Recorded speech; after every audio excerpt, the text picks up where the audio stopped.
Russian officials have waited more than a decade to hold their first Asia-Pacific Economic Cooperation Summit. They've spent billions preparing for the event.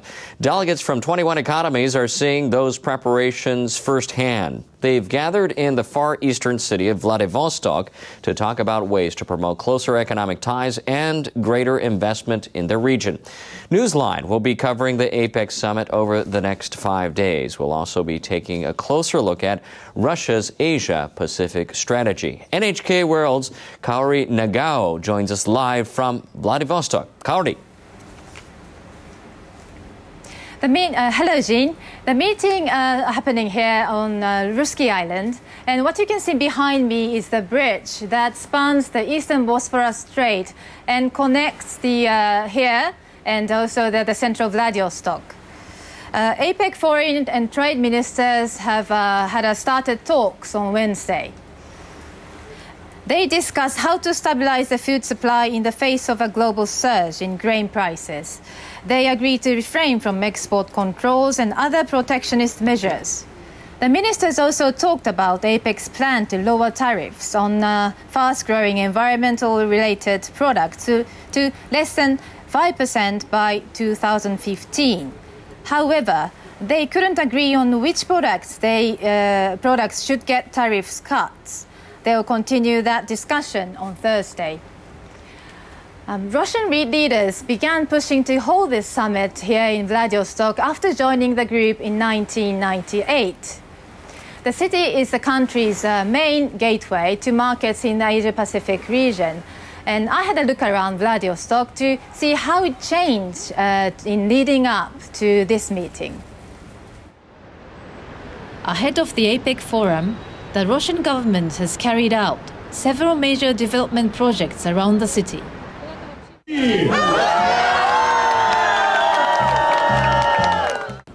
Over the past 5 years, it has spent a total of 680 billion rubles, around $21 billion.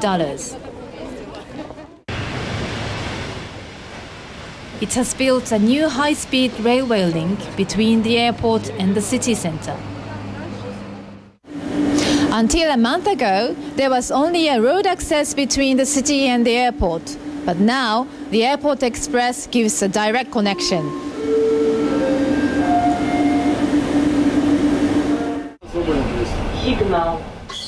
The new rail link is about 50 kilometers long.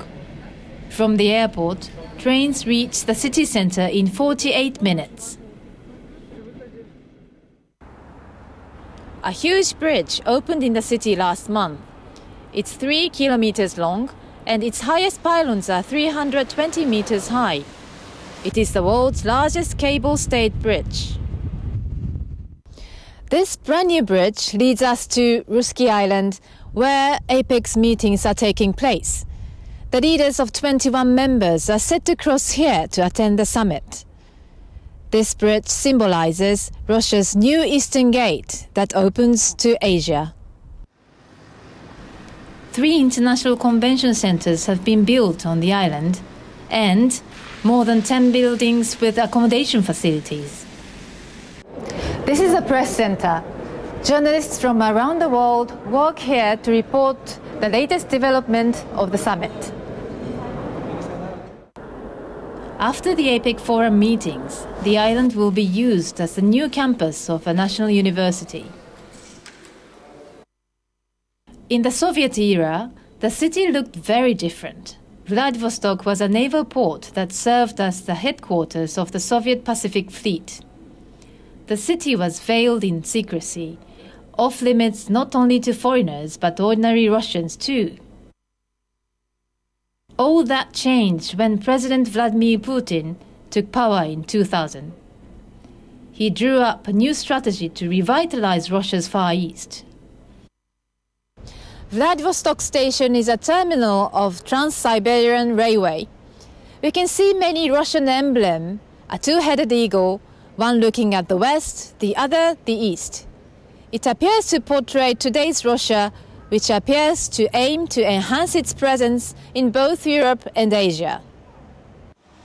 For Russia, natural resources such as oil, iron ore, and coal are strategic assets, produced in the Russian Far East and Eastern Siberia, they are carried by train to Vladivostok port for export. Compared to the 1990s, the volume of these exports has jumped 3 to 4 times. The development is giving hope to Vladivostok residents, especially the young. I want the city to become an Asia-Pacific hub.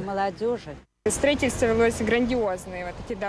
think it's good to improve infrastructure like making bridges, but I'm doubtful if we can be better off. NHK World's hu-xia Kitamura joins us now. He's our Vladivostok bureau chief. Hu-xia, as you heard in the report, that some people in Vladivostok don't seem to be very happy with city's development. Why is that? I think the fruits of Russia's growing economy haven't been fully distributed to people here. The highways around the city have been given a huge overhaul, but little has been done yet to develop downtown areas. Seen from Moscow, the Far East is an extremely remote region.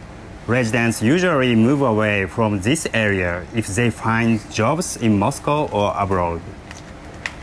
Russians have long said this region needs a base where people, goods, and information are all available. Russian leaders are determined to develop Vladivostok and have poured billions of dollars into the city, as you pointed out. Their goal is to make it a gateway to the Asia-Pacific region. So President Putin has shifted the focus to Asia-Pacific region, and it's trying to secure the footing in this region. What's his ultimate goal? He's trying to raise the standard of living for people in the Far East.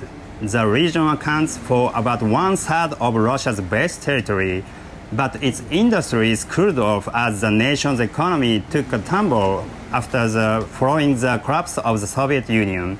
In fact, its population decreased by more than 1 million to about 6.4 million. In contrast, neighboring northeastern China has more than 100 million people. The relationship with this powerful neighbor could determine Russia's future.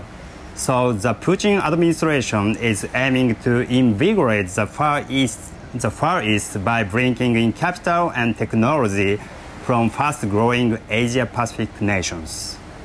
Thank you, Yusuke. APEC foreign and trade ministers will hold their second day of discussions on Thursday, and then they will deliver the results. And we'll give you the details of that, and also we'll plan to give you an in-depth report on energy policy. That's on Thursday. Jean? Kaori, thanks. We'll look forward to that.